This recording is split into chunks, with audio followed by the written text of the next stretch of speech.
Assalamualaikum warahmatullahi wabarakatuh. Salam dan bahagia. Perkenalkan, kami dari kelompok 6 yang beranggotakan saya sendiri Pipin Ramadhani dengan NIM 2019016047, Kartika Rahmawati dengan NIM 2019016018, dan Mensiana Pengubaya dengan NIM 2019016014. Di sini kami akan menjelaskan materi mengenai elektrokimia dalam kehidupan sehari-hari. Nah, di sini kita akan memasuki materi, yaitu elektrokimia. Elektrokimia adalah bidang ilmu yang mempelajari hubungan antara energi listrik dan proses reaksi kimia. Elektrokimia terbagi menjadi dua kelompok, yaitu sel volta dan sel elektrolisis.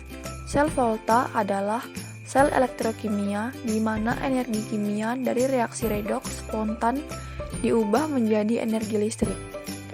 Dan sel elektrolisis adalah sel yang mengalami reaksi kimia ketika arus listrik dialirkan ke sel tersebut. Sel volta dalam kehidupan sehari-hari itu ada sel volta primer dan sel volta sekunder. Sel volta primer terdiri dari baterai kering karbon dan baterai perak oksida. Nah, sekarang kita langsung menuju ke contohnya. Contoh yang pertama yaitu dari baterai kering karbon. Baterai kering karbon biasa kita sebut dengan sel kering atau sering kita sebut juga dengan baterai. Baterai ini sangat banyak digunakan pada alat elektronik, misalnya pada remote, jam dinding, dan lain sebagainya.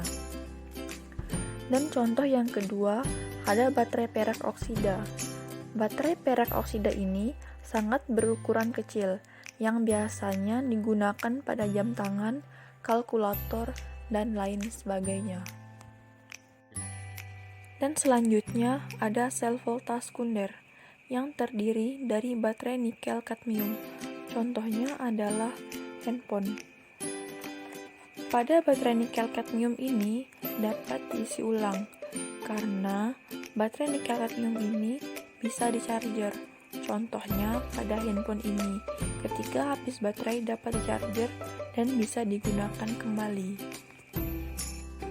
Sel elektrolisis, yaitu ada pemurnian logam aluminium.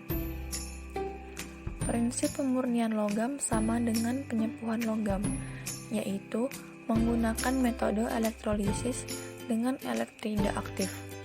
Di sini kami memilih pemurnian logam aluminium. Aluminium merupakan logam yang sangat menarik yang tersedia dalam jumlah sedikit, tetapi harganya mahal karena pembuatannya hanya dapat dilakukan dengan cara mereduksi senyawa aluminium dengan logam yang lebih reaktif seperti natrium. Berikut adalah contoh gambar pemurnian logam aluminium. Selanjutnya, penerapan elektrokimia dalam kehidupan sehari-hari yaitu penyepuhan logam. Penyepuhan logam merupakan proses pelapisan logam dengan logam yang lebih tipis melalui prinsip bahwa logam yang akan disepuh diperlakukan sebagai katoda dan logam penyepuh diperlakukan sebagai anoda. Contohnya pada penyepuhan paku dengan tembaga, di mana paku sebagai katoda dan tembaga sebagai anoda. Pada proses penyepuhan paku dengan tembaga ini bertujuan untuk melindungi paku agar tidak mudah berkarat.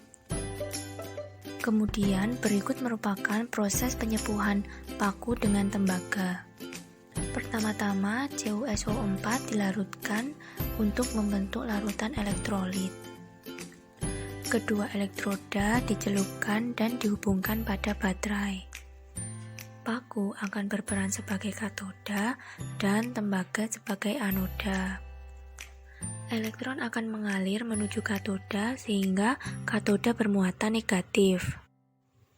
Kation Cu akan berkumpul pada elektroda sehingga terjadi reaksi reduksi. Reaksi reduksi Cu2+ ditambah 2 elektron negatif menjadi Cu yang mengendap. Selanjutnya pada anoda akan terbentuk muatan positif yang akan menarik anion sulfat ke arahnya sehingga tembaga mengalami reaksi oksidasi. Dengan reaksi Cu menjadi Cu2+ dan 2 elektron.